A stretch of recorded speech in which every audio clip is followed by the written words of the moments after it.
Hello student, आज class में आपका स्वागत है। आज हमें पढ़ने वाले हैं कक्षा 12वीं के अध्याय नंबर 6 तत्वों के निष्कर्षण के सिद्धांत एवं प्रक्रम। ये जो है अपने पास केमिस्ट्री में आने वाला बहुत इंपॉर्टेंट चैप्टर है। ठीक है, ये अपने सिलेबस में जो है मैं आपको पढ़ाते जाऊंगा। तो चलिए स्टार्ट करते हैं और तत्वों के निष्कर्षण सिद्धांत और साथ में प्रक्रम को भी समझने वाले हैं। ठीक है, उससे पहले हम लोग को तत्वों की जानकारी सबसे पहले होनी चाहिए। ठीक है, तत्वों की जानकारी सबसे पहले होनी चाहिए।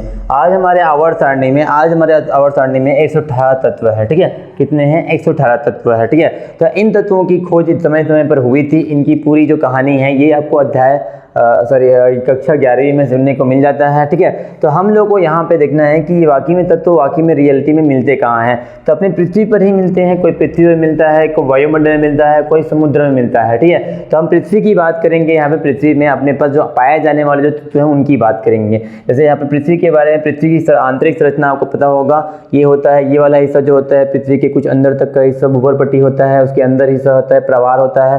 फिर यहाँ पे अंदर में और दो हिस्से होते हैं, इसको बाह्य क्रोड और एक अंदर वाले को आंतरिक क्रोड कहते हैं। मुख्यतः जो अपने पास जो पृथ्वी पर पाए जाने वाले जो तत्व होते हैं वो भूवर पट्टी पर ही आपको मिलते हैं। ठीक है, ये आपको याद रखनी है। ठीक है, तो हम जनरली धातुओं की बात करेंगे क्योंकि यहाँ पे हम धातु निष्कर्षण के सिद्धांत को समझने वाले हैं। पूरा जो चैप्टर है उसमें सिलेबस में आपके पास क्या है, धातु निष्कर्षण आपको पढ़ना है। ठीक है, धातु निष्कर्षण क्या होता है, उससे पहले धातु क्या होता है उसको बता देता हूँ। हमारे इस आवर्त सारणी में या फिर प्रकृति में ऐसे बोल सकते हो कि लगभग 80% तो पूरा धातु ही है। जैसे आपको मैं यहाँ पर लोकेशन दिखाऊं तो यहाँ पे इस वाले इस ब्लॉक में पहले हाइड्रोजन को छोड़ के बाकी सभी जो है जिसमें क्षारीय धातु आते हैं, क्षारीय मीरा धातु आते हैं। क्या बोला? क्षारीय धातु, क्षारीय मीरा धातु आते हैं। ये सभी के सभी धातु हैं।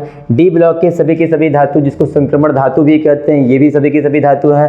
टी ब्लॉक के कुछ ये वाला एरिया का जो धातु है इसको भी हम धातु ही लेके चलते हैं। और अपने पास डी ब्लॉक के जो एफ ब्लॉक के जो तत्व है उसमें भी लगभग धातु ही पाए जाते हैं, तो दुर्बल टाइप के धातु पाए जाते हैं। इस प्रकार से आपने देखा कि काफ़ी जगह पे धातु मिलते हैं और यहाँ में बीच वाले में उपधातु मिलते हैं और इधर पीछे में अक्रिय गैस, हाइड्रोजन, यहाँ पे आपको हैलोजन गैस मिलते हैं। वो सब क्या होते हैं? अधातु के कैटेगरी में आते हैं। अपने को धातु से मतलब है क्योंकि आगे जो टॉपिक पढ़ने वाले हैं वो धातु के बारे में पढ़ने वाले, धातु निष्कर्षण के सिद्धांत पढ़ने वाले हैं। ठीक है, तो चलिए यहाँ पे मैंने बता दिया है। अब हम लोग आगे बढ़ते हैं और आगे इसके बाद हम लोग क्या क्या पढ़ना पड़ेगा। देखो आगे हम लोग को जो पढ़ना है मैं उसको बता देता हूँ आपको। मैं यहीं पे लिख के समझा देता हूँ आप लोगों को कि देखो सबसे पहले हम लोगों को अब धातु निष्कर्षण की कहानी समझना है। उससे पहले हम लोगों को यहाँ पे एक और बात समझनी पड़ेगी जिसको मैं आगे बता देता हूँ, जिसको हम खनिज बोलते हैं। खनिज जो होता है वो हम लोग पहले पढ़ना पड़ेगा। यहाँ पे खनिज जो होता है वो भूपर पट्टी पे या फिर पृथ्वी को एक प्रकार से या फिर जमीन को खोद कर या फिर खनन करके निकाले हुए क्या होते हैं, पदार्थ होते हैं। जो क्या होते हैं, रासायनिक पदार्थ भी हो सकते हैं, भौतिक पदार्थ भी हो सकते हैं। जैसे एग्जांपल के लिए पेट्रोल, डीजल, अगर लोहे की खदान मिल गई तो लोहा, सोना, चांदी, ये सबको हम लोग क्या बोलेंगे? खनिज बोलेंगे। ठीक है, अब ये जो खनिज होता है ये सभी खनिज काम के नहीं होते। कोई खनिज बहुत ही कॉम्प्लेक्स होता है, बहुत ही जटिल होती है। कोई खनिज जो है बहुत सरल होती है जिसको तोड़ करके मरोड़ करके जैसे भी करके हम लोग क्या कर सकते हैं उसे आसानी से उसमें उपस्थित जो पदार्थ होते हैं जो अपने को जैसे धातु चाहिए, सोना चांदी चाहिए, शुद्ध अवस्था में चाहिए, उनको आसानी से सरल विद्युत द्वारा अलग कर सके, उनको हम लोग कहते हैं अयस्क कहते हैं। ठीक है, अयस्क कहते हैं। ठीक है, तो ऐसा करके है। अयस्क वे पदार्थ हो, वे खनिज होते हैं जिसको सरलतम विधियों द्वारा शुद्धतम रूप से हम उसमें उपस्थित धातु तत्वों को क्या कर सके, प्राप्त कर सके, उन्हें हम लोग अयस्क कहते हैं। अब अयस्क कौन कौन से होते हैं? जैसे में बॉक्साइट, एल्यूमिनाइट, ऐसे करके हेमेटाइट, ऐसे करके बहुत सारे अयस्क है जिसके बारे में आपको आगे बताने जा रहा हूँ।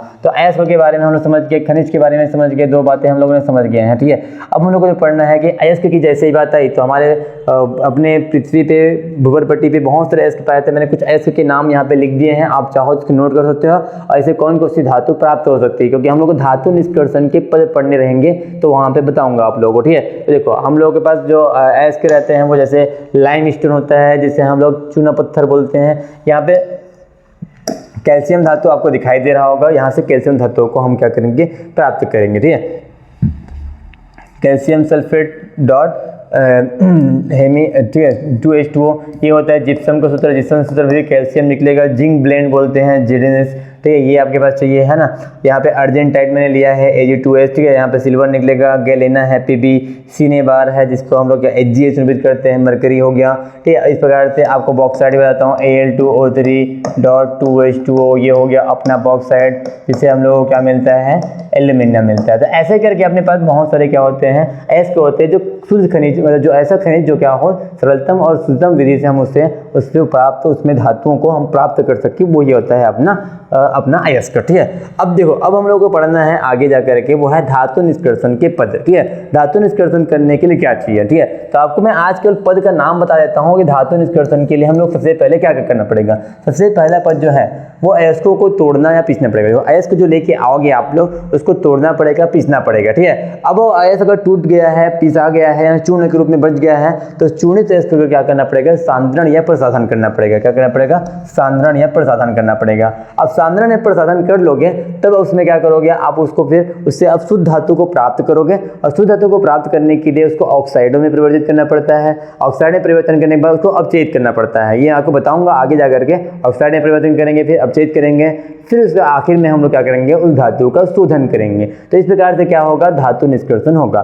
धातु निष्कर्षण एक प्रकार की वो क्रिया होती है जिसमें क्या करते हैं, किसी धातु के अयस्क से हम उसमें क्या करते हैं, शुद्ध धातु को हम विभिन्न विधियों का प्रयोग करते हुए क्या करते हैं, शुद्ध धातु प्राप्त कर लेते हैं। तो इन्हीं को हम लोग क्या कहते हैं, धातु निष्कर्षण बोलते हैं। तो हम लोग बाकी वीडियो में हम लोग धातु निष्कर्षण क्या क्या पद है उसको अच्छे से अंदर से बताने वाला हूँ। क्या क्या धातु के अयस्कों के सांद्रण के तरीके होते हैं, सिद्धांत होते हैं, इसको हम बात करेंगे। है ना, शोधन करने के सिद्धांत को पढ़ने वाले हैं। ठीक है, अपचयन करने का सिद्धांत, ऑक्सीकरण का सिद्धांत, ये सब हम लोग पढ़ेंगे जरूर। ठीक है, तो अगले वीडियो का जरूर इंतजार कीजिए, क्योंकि अगले वीडियो में हम लोग बहुत ही डिटेल में और भी बातें को देखने चलने वाले हैं। कहानी की तरह ये यूनिट चैप्टर चलेगा, इसलिए आपको आगे भी वीडियो में बने रहना है। तो ठीक है, धन्यवाद।